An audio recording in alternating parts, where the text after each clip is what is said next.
Presentamos A Fondo con José Ignacio Beteta. Análisis económico, análisis político en A Fondo.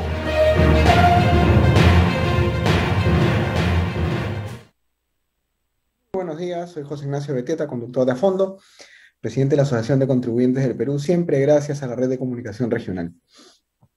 En estos días, la ciudadanía tiene que estar muy vigilante, pero también es cierto que ya después de tantas conversaciones con políticos, con líderes, con analistas, uno se va haciendo una idea de qué es lo que busca el gobierno del señor Castillo. Y no se trata solamente de decir, el señor Castillo está rodeado de terroristas, está rodeado de comunistas. Eso no es suficiente, es más, ni siquiera es necesario, porque de tanto chancar y de tanto atacar justamente al gabinete, a sus ministros, a la gente que está en su entorno, se termina generando una sensación de que no le estás dejando justamente el tiempo para trabajar. Y es verdad que los primeros 8 o 9 días de su gobierno han sido bastante polémicos.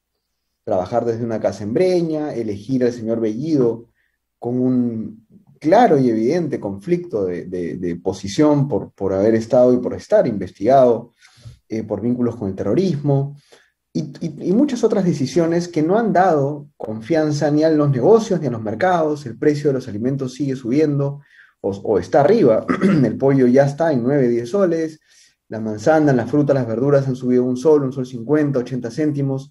Incluso para los que tienen comercios de delivery, ellos también han tenido que subir sus precios. Los supermercados ya empezaron a subir sus precios. O sea, ya todos estamos pagando un poco el precio de la desconfianza que genera el gobierno del señor Castillo en pocos días.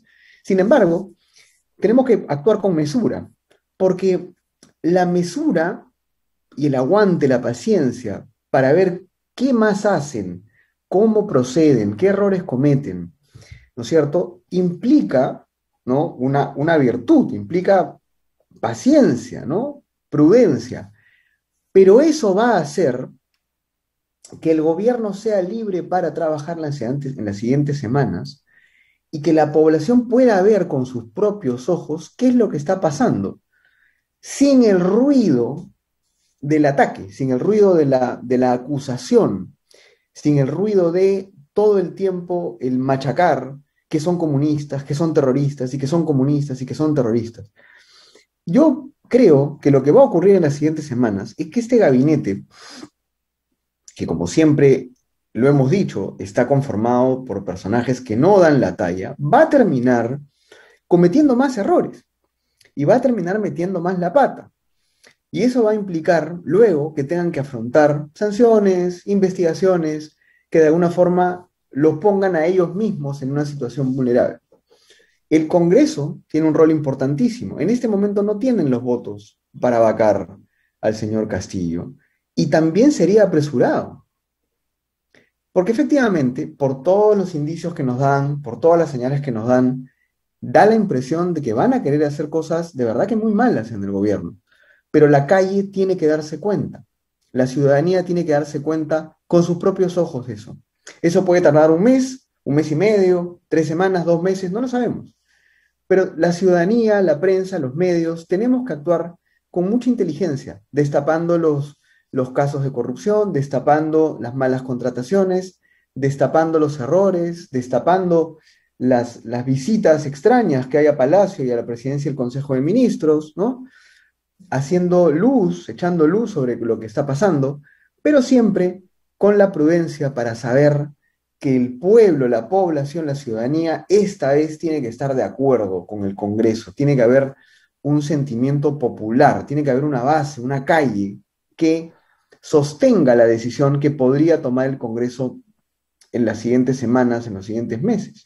Entonces, para hablar de este tema, de la coyuntura y también, digamos, del rol que tienen otras instituciones del Estado, principalmente la Contraloría, tenemos con nosotros al señor Fuad Kuri, quien fuera Contralor de la República hace algunos años, que nos va a contar, digamos, qué piensa de todo lo que está pasando en este instante. Vamos a recibir al señor Fuad Kuri, que está con nosotros vía telefónica. Fuad, ¿nos escuchas? Buenos días. Muy buenos días, José Ignacio, ¿qué tal? Gracias por Un la gusto llamada. saludar. Un gusto saludarte. ¿Y cómo está la salud? ¿Bien? Bien, gracias a Dios, cuidándonos, como Eso es todos, lo como más todos los importante. ciudadanos peruanos que tenemos que seguir con las medidas de protección. De acuerdo. ¿Qué piensas de esta coyuntura? ¿Cuál es tu opinión con respecto, digamos, a estos primeros 10, 11 días de gobierno del señor Pedro Castillo y su gabinete? Bien, uno de los temas que ha causado sorpresa es los nombramientos, como todos sabemos. Nombramientos que en muchos casos están fuera de las líneas y protocolos y normas relacionadas con la contratación pública. Ahí hay un factor que quisiera yo mencionar con anticipación. El, el Estado se mueve con personas, con profesionales, y la clave para que los servicios públicos funcionen y lleguen a los ciudadanos tiene que ver pues con el profesionalismo, con la experiencia, con las capacidades. En ese sentido, yo creo que ha sido un apresuramiento, por llamarlo de alguna manera, las designaciones que hemos sido todos testigos. Nombramientos de personas que no reúnen los requisitos establecidos por la legislación vigente. Recordemos que la legislación relacionada con la contratación de personas está debidamente regulada por el Servicio Civil, regulada incluso por la Constitución, en su artículo 39, que especifica claramente que los puestos tienen que ser ocupados por personas idóneas, probas, éticamente comprobadas. En ese sentido, hay una labor que creo que tiene que pasar por una revisión de esos nombramientos. Te lo pongo como un ejemplo. En una institución, en una empresa, en cualquier proyecto que uno se embarque, tiene que tener personas con experiencia. Si las personas que lideran determinadas posiciones no tienen experiencia,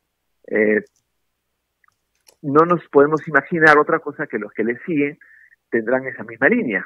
En ese sentido, yo creo que comenzar con nombramientos apresurados puede ser un serio talón de Aquiles para los proyectos que el presidente de la República tenga en mente.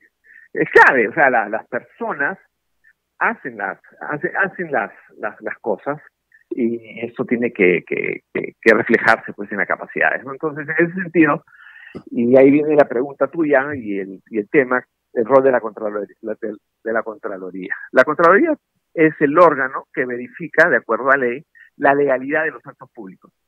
En ese sentido, el rol del Contralor General de la República es fundamental con el propósito de asegurar que los cargos que se ocupan estén de acuerdo con los perfiles de puestos. O sea, no se han creado perfiles de puestos por gusto.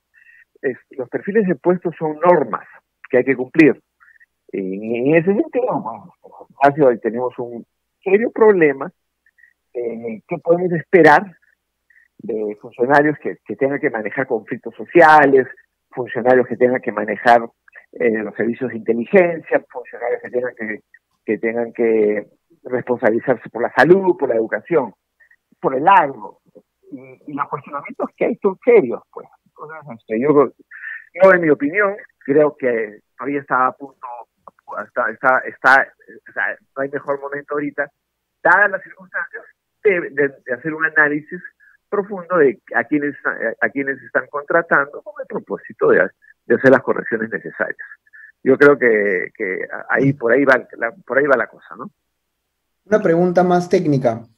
Fuad, en este momento la Contraloría, dado que ha intervenido, ha emitido un documento, un comunicado, calculo que debe estar haciéndole seguimiento, no solamente a las contrataciones ya hechas, a los errores que se cometieron, sino también a lo que viene después.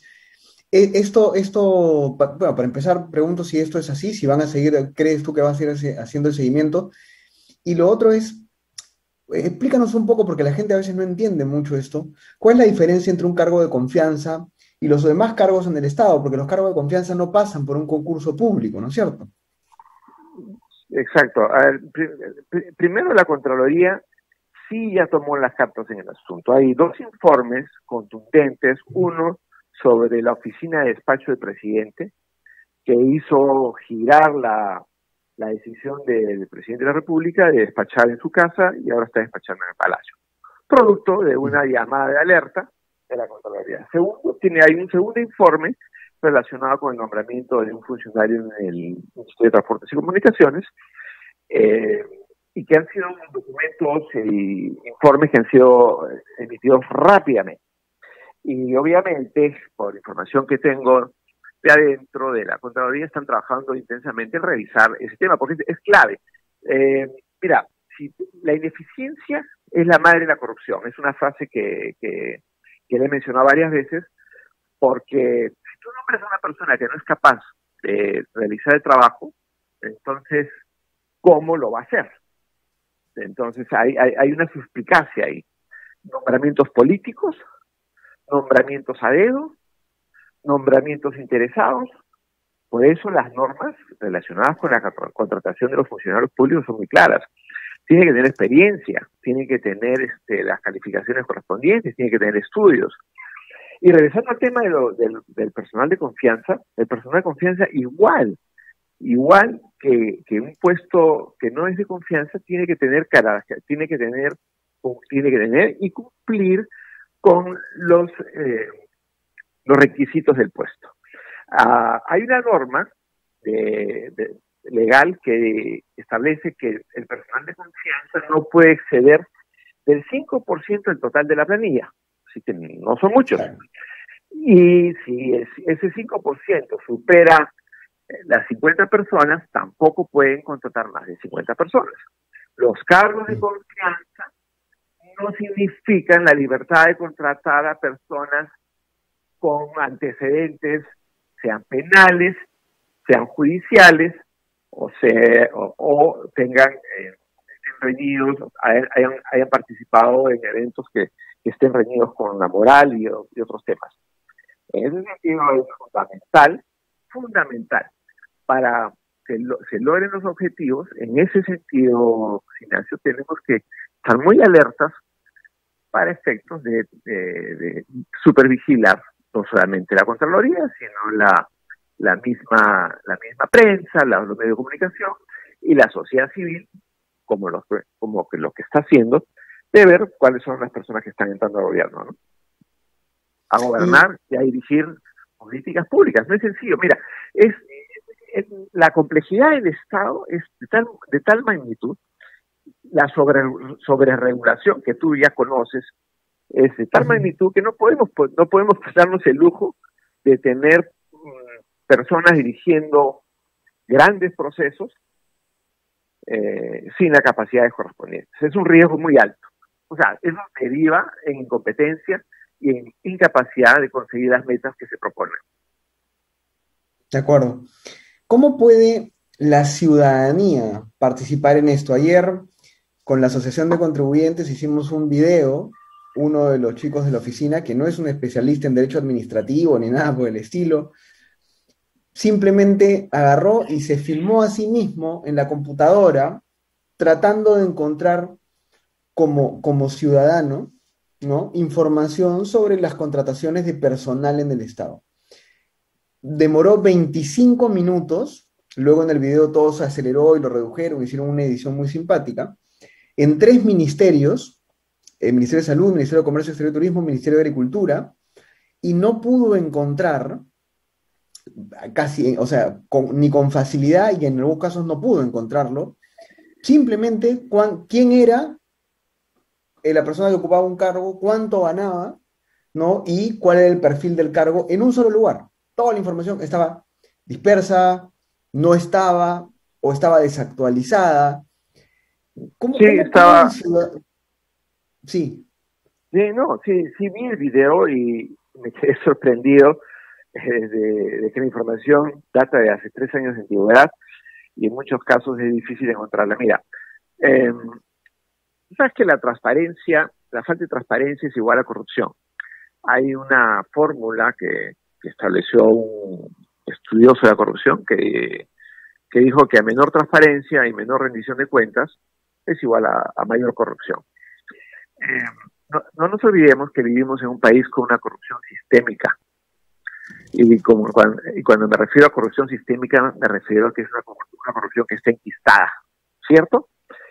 En ese sentido, la medida de que pues tenemos una oficina de transparencia, tenemos una oficina de la PCM sobre temas digitales, etcétera, y encontrar lo que tú has encontrado rápidamente con uno de los muchachos que te apoyaron en la búsqueda. Y no encontrar información significa que no hay transparencia. Significa que la transparencia está debilitada. Y eso, te lo digo como ex Contralor General de la República, el mismo establishment hace que no se pongan las pilas con el propósito de ser mucho más diligentes. La tecnología es inmensa, se gastan millones de dólares. ¿Perdón? Así es. Sí, te escucho. No, que se gastan, en el Estado se gastan millones de dólares. No te estoy escuchando. ¿Puedes repetir, por favor? No, yo sí te estoy escuchando. Continúa. Creo que hay una interferencia quizás por ahí. Sí, que se gastan millones de dólares o de soles en perfeccionar los sistemas, en mejorar los sistemas de información digital, etcétera, pero no apuntan a la transparencia. O claro, se han olvidado, o también, a veces hay que pensar un poco más, transparentar los sueldos de los funcionarios públicos no es, digamos, el objetivo principal. El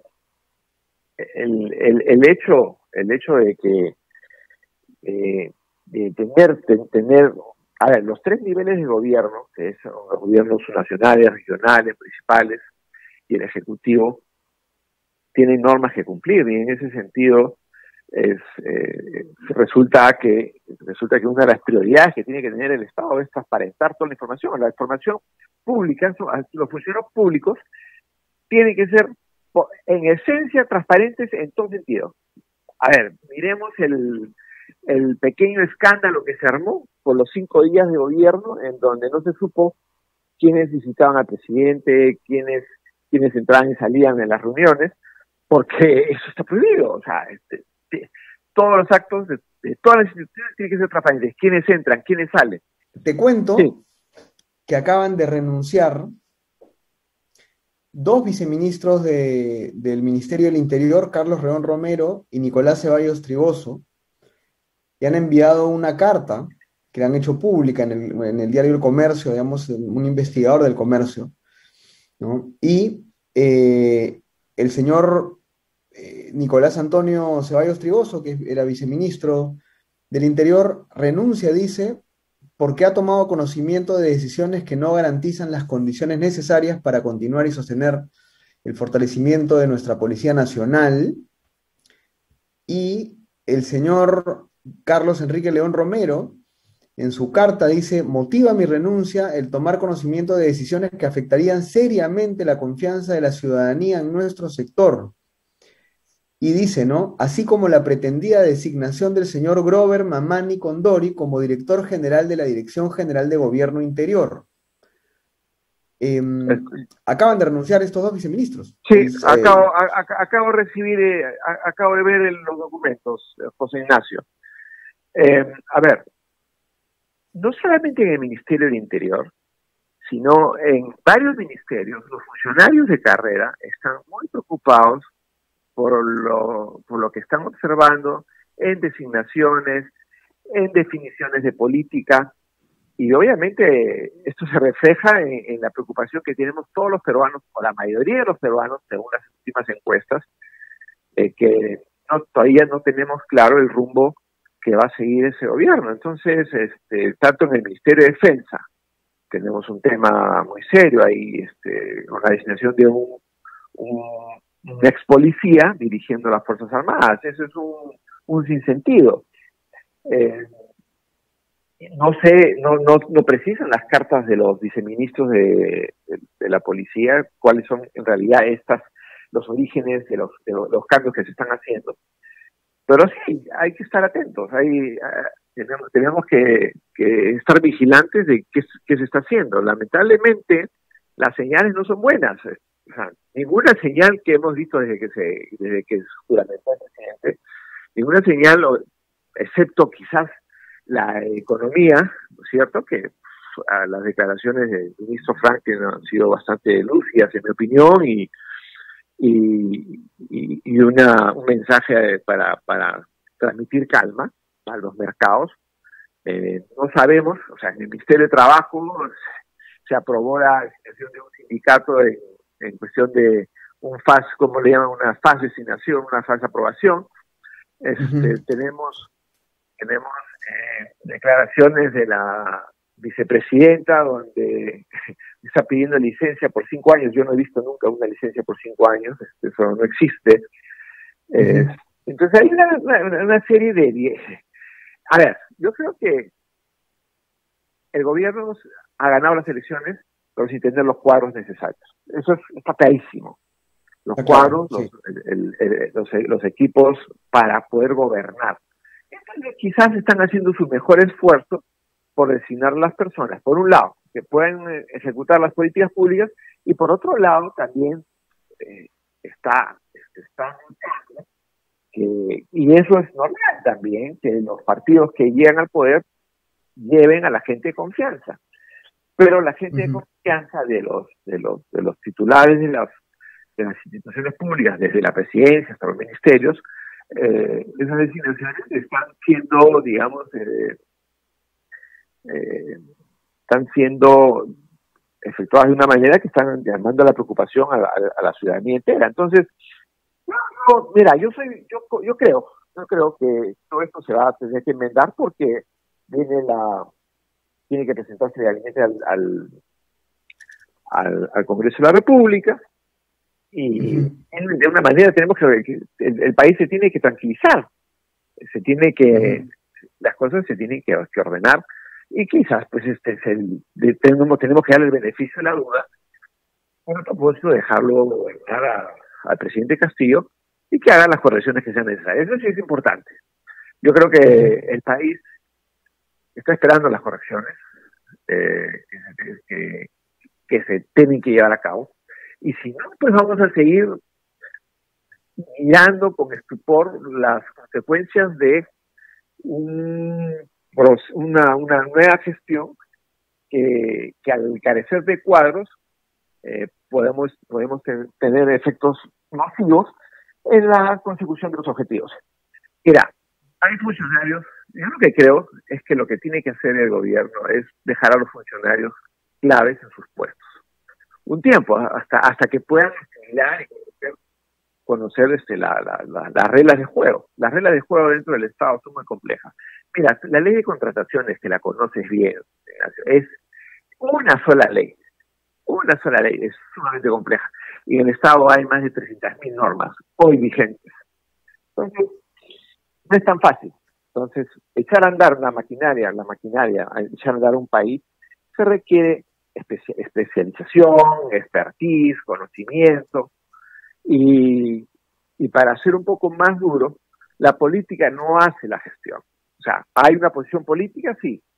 El ministro es político, no necesariamente tiene que ser técnico. Tiene que conocer algo, sí, pero los que le siguen necesariamente tienen que conocer el sector. Y a menos pues que se insista en colocar en los puestos claves a personas del partido sin experiencia, con el propósito de tener seguridad o confianza de que van a seguir las instrucciones que lleguen desde el lado político, ¿no? De acuerdo. Entonces, en resumen, digamos, la Contraloría ya tomó cartas en el asunto, va a seguir vigilando. Número 2, se esperan correcciones, creo que eso es totalmente válido.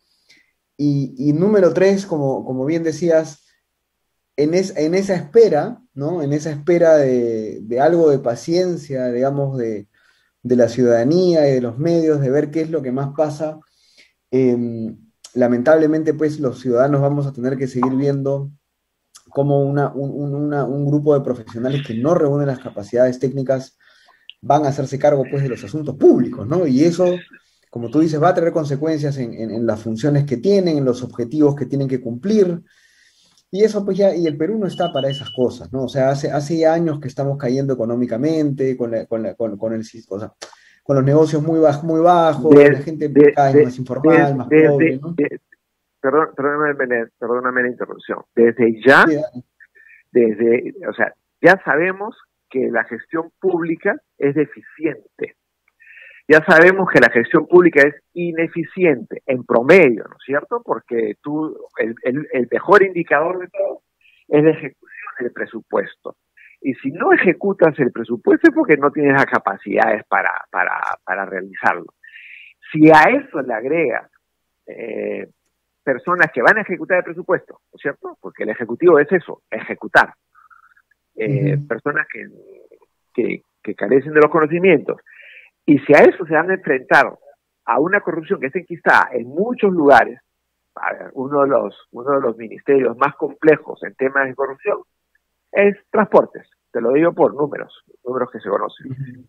Acuérdate que se nombró en Provías descentralizado, creo, o Provías nacional, sí. a una señorita sin ningún tipo de experiencia en un cargo pero tan técnico que tiene que ver nada menos que con la construcción de carreteras, puentes, Increíble, sí, conectividad y todo lo demás, ¿no es cierto? Entonces, sí. esos errores ya le retiraron el puesto, pero ya se cometió la falta. Claro, Una persona que es designada en un puesto tiene que venir con la aprobación del departamento legal, tiene que venir con la aprobación del departamento de recursos humanos y con la aprobación del área usuaria.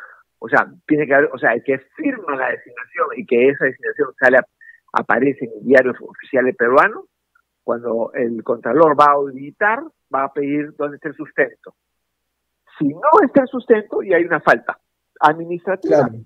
y quizás hasta penal, porque el artículo 381, si no me equivoco, del Código Penal, trata sobre estos temas.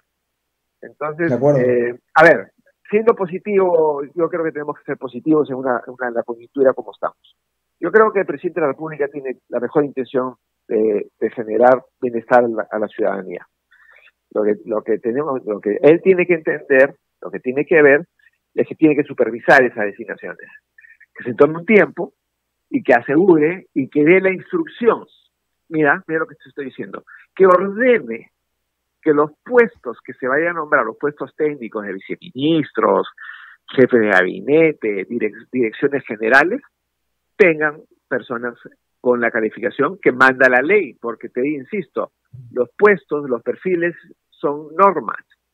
Entonces, y si no encuentran a la persona que ellos quieren, entonces que dejen a las personas que están ahí, porque ya tienen seguro años en la posición. No tienes que cambiar a todos. En ese sentido, yo insisto, hay que darle el beneficio y la duda al presidente y esperar unas semanitas más hasta la presentación al Congreso a ver qué acciones se toman. Muy interesante. Muchas gracias, Fat, por la conversación. Ha sido de verdad que muy, muy detallado. A la población y a la ciudadanía siempre le interesa estar enterado, informarse, conocer mejor y por lo tanto también tener más participación, más capacidad para fiscalizar también desde su posición. Y tus comentarios han sido muy, muy, muy útiles. Muchas gracias, que te vaya muy bien. Muchas gracias por la conversación. Ha sido sumamente interesante conversar con ustedes. Gracias. Hasta luego. Fuad Curi, ex Contralor General de la República, que estuvo con nosotros para darnos varias luces. En primer lugar, ya hay posibles sanciones administrativas e incluso podrían ser penales a las personas que ya contrataron, que se equivocaron y que por más que luego hayan regularizado y hayan tenido que sacar a las personas y contratar a alguien más, ya metieron la pata, digamos, en términos coloquiales, número uno. Y ahí va a haber una investigación, va a haber un proceso porque, como decía el señor Curi, los perfiles de los cargos son normas. En el Estado, estos perfiles, esos papelitos que dicen el perfil de este cargo es así, así, así, tiene que tener estos requisitos, es una norma, porque tienes que cumplir ese perfil. Si no lo cumplís, nombraste a alguien, te van a ver que no tuviste el sustento y te van a investigar. Entonces, miren todas las consecuencias que ya trajo esto. Esperemos también nosotros que en las siguientes semanas, por el bien de todos los peruanos, por el bien de los más pobres, por el bien de las personas que tienen más vulnerabilidades, más dificultades para salir adelante, de verdad que el señor Castillo haga lo que dijo el señor Curi, ¿no? Empiece a poner un poco de orden en la casa, no sea tan improvisado, que se cure también en salud, que se cure en salud, porque todas estas decisiones al final lo afectan a él directamente. Y podría él efectivamente empezar a pedirle a sus ministros que tengan mucho cuidado con los nombramientos que están haciendo y que van a realizar. Eso fue todo por mi parte. Gracias por estar con nosotros. Nos vemos el día lunes. RCR, Red de Comunicación Regional, hemos presentado A Fondo.